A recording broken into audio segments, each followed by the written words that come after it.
they declared independence in Tel Aviv only because Jerusalem was besieged and the government was operating from Tel Aviv. In the background of everything that happened here in May 48, you have this decision of the UN from 1947. 6 months before the declaration of Israel, the UN called to part Israel between the Arabs and the Jewish people. This way, the orange to the Jews, the yellow to the Arabs, and Jerusalem and Bethlehem were supposed to become some kind of an international holy zone. This was the plan of the UN from November 47 to try and end the agony of the Jews and the Arabs and the dispute here. The UN simply advised a plan that they called the Partition Plan for Palestine. November 1947, they took a vote on it and the motion passed. On the 29th of November 1947, hundreds of thousands of Jewish people celebrated in the streets of the world. The UN accepted this, and it meant for the Jewish people, it meant hope in the horizon. It meant that after 2,000 years, the world finally recognized our right to exist. Which is very nice for us.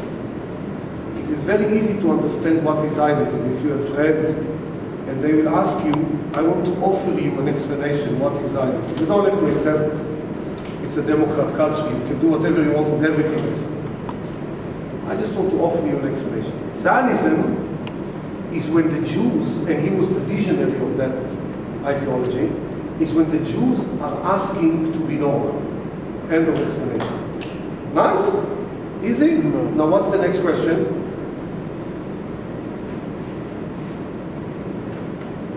While you're thinking, I will give you elevator music.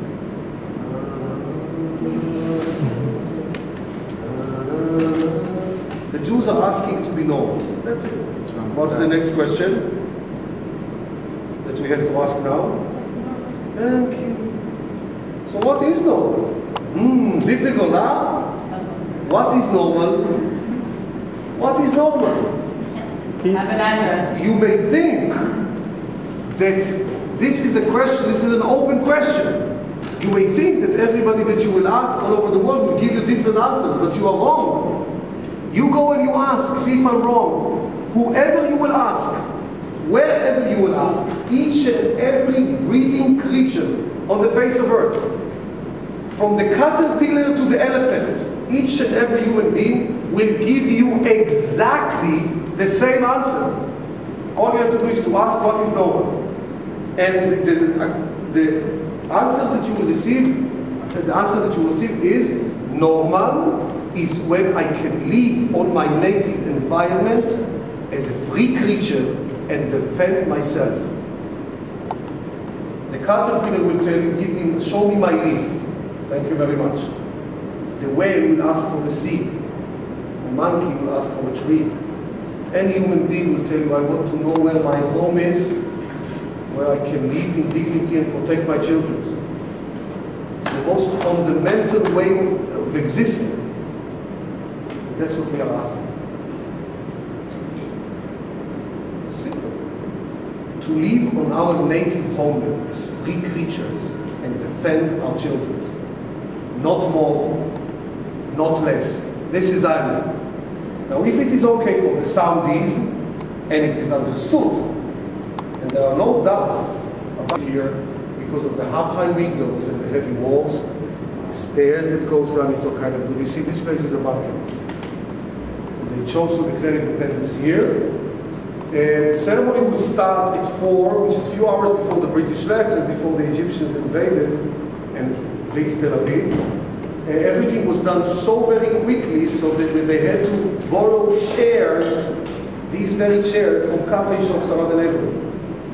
Some of the chairs have no names on them, and these are the chairs that stood empty, they belong to those who were besieged in Jerusalem and never made it to the ceremony. They borrowed microphones from a tiny electronic shop around the corner, and the people of that establishment insisted to have the name of their business on one of the mics. Golda Meir was just somebody that was very important here. And she's very famous. She was a lady. She's not a man, although she was described as the only man in the government. She was a kind of the Iron Woman, the Iron Woman of Israel in the 40s, 50s, and 60s. A foreign minister for many years, and the prime minister of Israel in the beginning of the 70s, and is considered to be one of the women that actually made it even in the 40s. And she was really a very famous figure in the 40s in the world, in the international political environment in the world. If you wish, you can Google her. If not, doesn't matter. But I want to quote from her book because she expressed what many of them felt during the ceremony here. She wrote a book called My Life, and it was done on Broadway fantastically a few years ago. And she wrote, I couldn't stop crying. I simply not stop crying. I thought about my children. She had 2 kids in the war.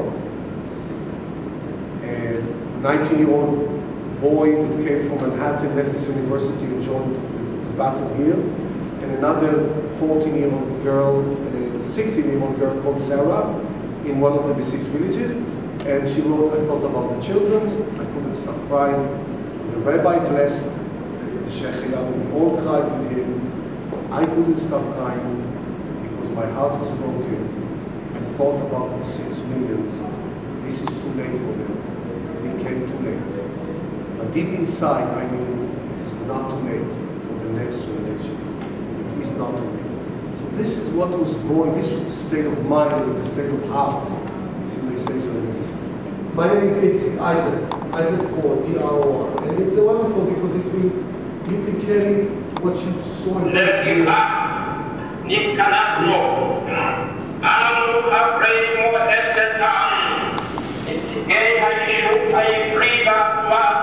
we gathered here,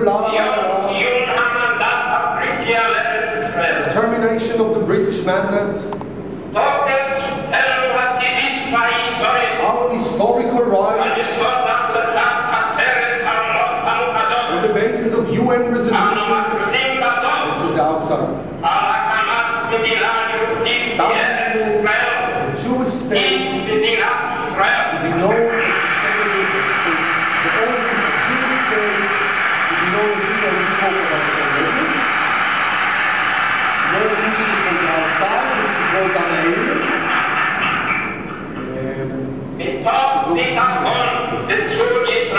Putting our trust in the God of Israel. We place our signatures on this document, the session of the provisional government on Homeland soil, Tel Aviv, today, Shabbat Eve, May 14, 1948. And the trembling voice of the rabbi, blessing.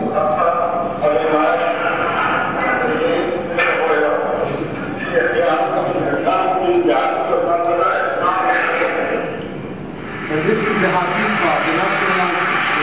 That's the end of the ceremony.